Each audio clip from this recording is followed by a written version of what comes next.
ఇప్పుడు కొన్ని సంక్షిప్త వార్తలు. సోమవారం తిరుపతి నగరపాలక సంస్థ కార్యాలయంలో ప్రజా ఫిర్యాదుల పరిష్కార వేదిక కార్యక్రమం నిర్వహించారు.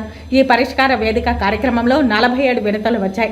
తమ వీధుల్లో చెట్లు కొమ్మలు ఎక్కువగా ఉండి ఇండ్ల మీద పడేలా ఉంది తొలగించాలని, త్రాగునీరు నిర్దిష్ట సమయంలో సరఫరా చేయాలని, మురుగు కాలువలు శుభ్రం చేయాలని, టీడీఆర్ బాండ్లు ఇప్పించాలని, వీధి దీపాలు ఏర్పాటు చేయాలని పలువురు కమిషనర్కు వినతులు అందించారు.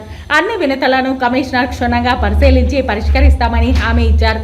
ఈ సందర్భంగా కమిషనర్ మాట్లాడుతూ ఏ వారం వచ్చిన వినతులు వారంలోపు పరిష్కరించాలని, లేని ఎడల అర్జీదారుడిని కలిసి వివరించాలని అన్నారు. ఆయా విభాగాలకు వచ్చిన వినతులకు వారే పరిష్కరించి వారికి తెలియజేయాలని చెప్పారు.